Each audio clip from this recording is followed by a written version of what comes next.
આગામી સમયમાં મકર સંક્રાંતિ પર્વ આવે છે, લોકો પતંગ ઉડાડીને એને ઉજવે છે, તો એ સંદર્ભે પતંગમાંથી 5 બોધ લીધા જેવા છે.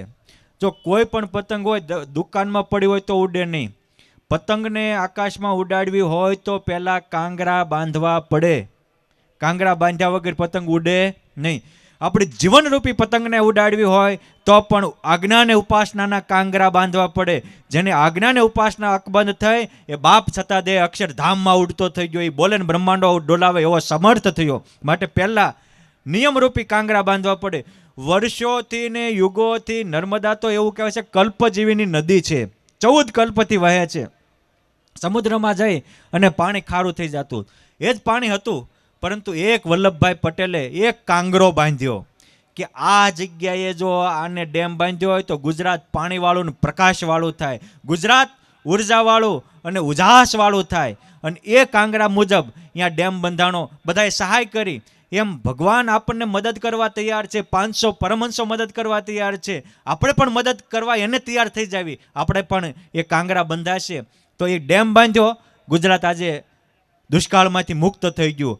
દુષ્કાળ તો પડે છે પણ દુષ્કાળની અસર ગુજરાતમાં નથી થતી, કારણ એક ડેમ રૂપી કાંગરો બાંધ્યો. એમ આપણે પણ થોડુંક સંયમ અને સદાચાર રૂપી કાંગરા બાંધીએ, અભાવ અવગુણ છોડી અને સદભાવને પ્રેમ ભાવના કાંગરા બાંધીએ, પામી જઈએ.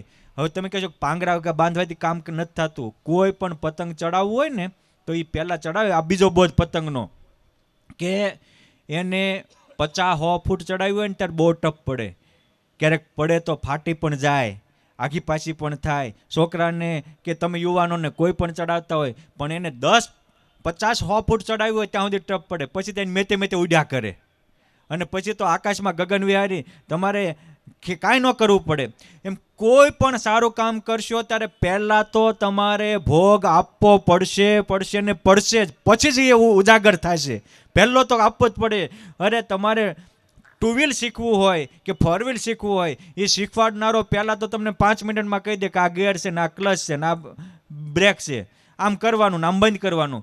પણ તમે એને કીધું મારે કરવું છે, આમ પહેલાં નક્કી કરવું પડે મારે શીખવી છે ગાડી, તો તમને 5-7 દિવસે પ્રેક્ટિસ થાય અને 5 મહિને પકડ આવે અને 2 વર્ષે જાય ત્યારે ફૂલ નિડરતાથી હાંકી શકો. ત્યાં સુધી 5 મહિના સુધી આમ એમ આપણે આરંભ કરીએ બ્રહ્મરૂપ થઈને પરબ્રહ્મને ભજવાનો, કે આરંભ કરીએ કે મારા પણ એવું મહાન બનવું છે તો થઈએ તો ખરા, પણ પહેલું થોડુંક તો ટફ પડે. અને પહેલું કરતા હોય ત્યારે અમુક કહેનારા હોય કે હવે ફાટી જાહે મૂકી દે ને, હા ઓલા શું કહેવાય મનોબળ તોડનારા પણ બહુ હોય. પણ એ વખતે શ્રી કૃષ્ણ જેવા મરદ જોવી, શકુની જેવા નો હાલે, શલ્ય જેવા નો હાલે.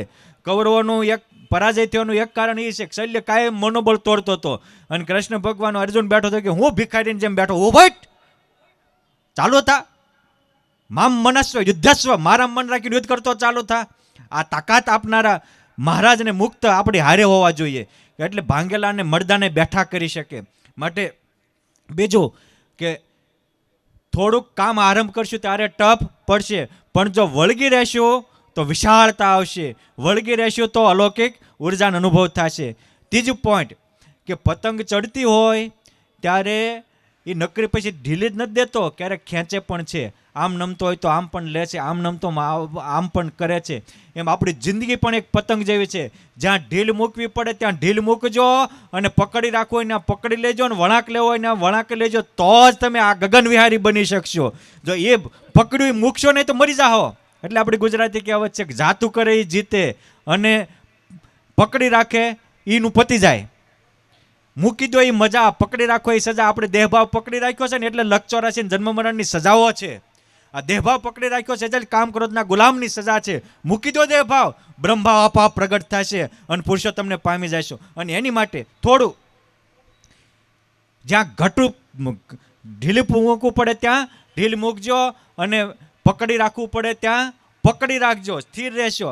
આ બધું જ કરશો તો જ મોટું કામ થશે. માટે આ બીજો પોઈન્ટ છે. પહેલો પોઈન્ટ આપણે પ્રારંભિક સંસ્કાર કુટુંબમાં આપવાના, બીજો છે પરિશ્રમ, કારણ કે ઉડાડવામાં પહેલા પરિશ્રમ બને.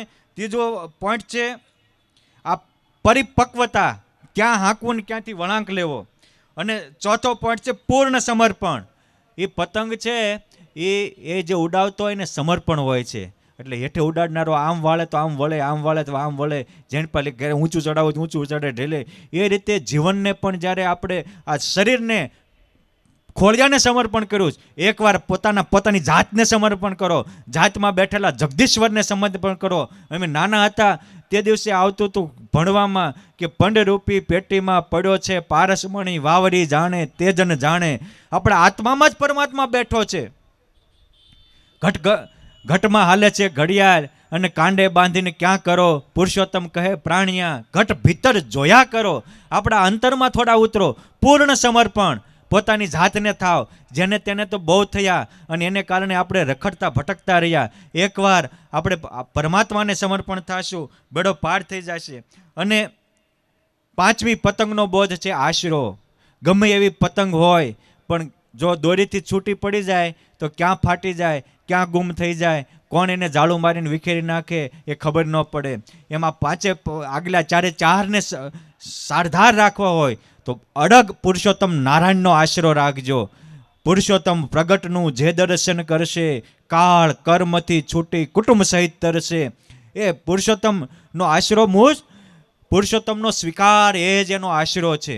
આપણામાં મહારાજે કીધું કે જેમ દેહમાં જીવ છે એમ જીવમાં ભગવાન રહ્યા છે, પણ આપણે સ્વીકાર નથી એટલે આશરો નથી. ભગવાનનો મહિમા સમજવો એટલે હું એ ભગવાન આપણામાં છે એનો સ્વીકાર કરવો, એ જ એનો મહિમા છે. માટે જેનો સ્વીકાર થાય એનો મહિમા છે. જો ધનમાં સુખ નથી પણ સ્વીકાર છે તેનો મહિમા થઈ ગયો. હું કામ વાતું આ સાંભળીને.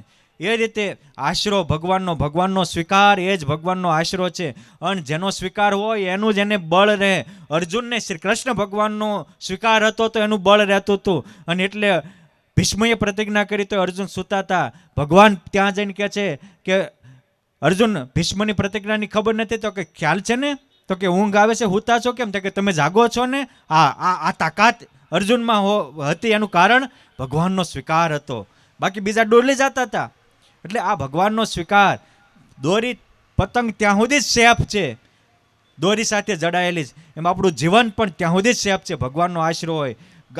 ઝાડવા છે એ ત્યાં સુધી જ વાદળ હારે વાતો કરતા રહેશે, પવનના લહેર કે લહેરાતા રહેશે, સમયે સમયે ફળ આપતા રહેશે. એનો આશરો જમીન સાથે જોડાણ છે. એમ આપણે જ્યારે આત્માની પરમાત્મા સાથે જોડાણ થાય, એ જોડાણ એનું નામ જ આશરો છે. અને એ જોડાણ તૂટી જાય એટલે આશરો તૂટી જાય. માટે આ મકર સંક્રાંતિના પર્વે આપણે પતંગમાંથી 5 બોધ લઈ અને આપણા જીવનની કાંઈક સંક્રાંતિ કરીએ.